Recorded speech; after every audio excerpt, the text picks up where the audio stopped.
안녕하세요. 돈 되는 상식입니다.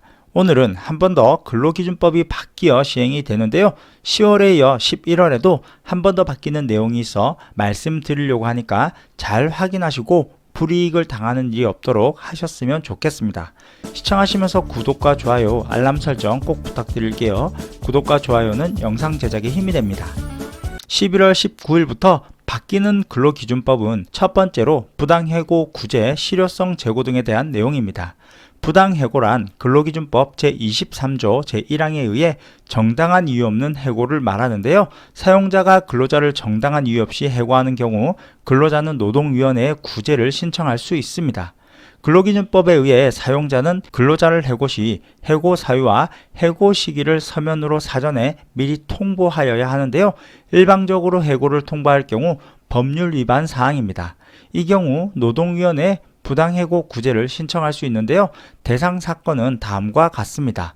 해고가 정당한 사유 없이 이루어진 경우, 경영상 이유에 의해 해고 제한 요건을 갖추지 않은 경우, 근로기준법, 남녀고용평등과 일, 가정양립 지원에 관한 법률, 노동조합 및 노동관계조정법 등에서 정하고 있는 특정한 해고금지 사유를 위반하여 해고한 경우, 해고할 만한 사유가 아님에도 징계 양정을 가도하게 하여 해고한 경우, 법령 또는 단체협약, 취업규칙에서 정한 해고 절차를 위반하여 해고한 경우, 해고할 수 없는 시기에 해고를 한 경우 등이면 부당해고 구제 신청을 할 수 있습니다. 다만 부당해고 구제 신청 대상이 되는지 여부는 중앙노동위원회에서 안내받을 수 있으니까 참고하시면 될 듯 하네요. 노동위원회는 근로계약 기간의 만료, 정년의 도래 등으로 근로자가 원직 복직이 불가능한 경우에도 구제명령이나 기각 결정을 하도록 하고, 부당해고 시에는 해고 기간 동안 받을 수 있었던 임금 상당액에 해당하는 금품을 근로자에게 지급하도록 하고 있습니다. 이행강제 부과 기준은 11월 19일부터 노동위원회의 구제명령을 이행하지 아니한 사용자에게 부과되는 이행강제금 한도가 기존 2천만원에서 3천만원으로 인상이 되는데요. 따라서 이행강제금 위반 행위별 부과 상한액도 이행강제금 상한 인상률과 동일하게 인상되었습니다. 해당 표를 잠깐 멈추시고 참고하시면 될 듯 하네요. 그럼 구제 신청은 어떻게 할까요? 구제 신청은 부당해고를 당한 근로자가 직접 하기란 쉽지 않은데요. 그래서 정부에서 대신해주는 제도가 있습니다. 노동위원회는 근로자가 부당해고 구제 신청을 한 경우 사회 취약계층을 위하여 변호사나 공인노무사로 하여금 권리구제 업무를 대리하게 할 수 있는데요. 바로 공인노무사 무료법률 지원 제도를 이용하시면 됩니다. 월 평균 임금이 250만원 미만인 근로자가 부당해고 구제 또는 차별 시정 등을 신청할 때 원할 경우 무료로 공인노무사의 법률적 지원을 받을 수 있는 제도로, 부당해고 구제 신청을 한 근로자가 변호사 또는 공인노무사 중에서 권리구제 업무 대리인을 선임하여 해당 권리구제 업무를 대리하게 할 수 있습니다. 쉽게 말해서 내가 할 일을 대리인이 대신 해준다고 생각하시면 됩니다. 문의는 고용노동부 근로기준정책과로 문의하시면 됩니다. 다음은 급여 명세서와 관련된 내용인데요. 급여 명세서 발급 의무화 및 기재사항 변경, 그리고 과태료 등에 대한 내용이 변경됩니다. 이 또한 2021년 11월 19일부터 시행이 되는데요.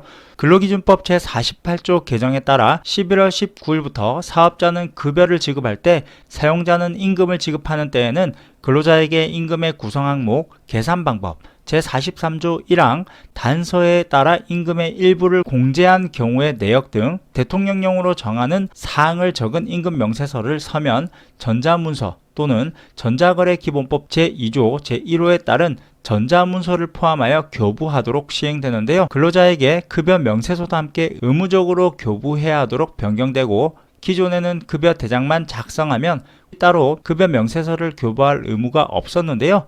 이번 개정안을 통해 기존에 포함되지 않던 5인 미만 사업장까지도 근로자에게 필수 기재사항이 포함된 급여 명세서를 교부해야 합니다. 세 번째는 급여 명세서 필수 기재사항이 신설이 되는데요. 급여 명세서에서 기재할 사항은 법에서 위임된 임금의 구성항목, 계산 방법, 공제 내역 등 필수적인 사항을 중심으로 규정됐으며, 다음 10가지 항목이 반드시 급여 명세서 안에 들어가야 합니다.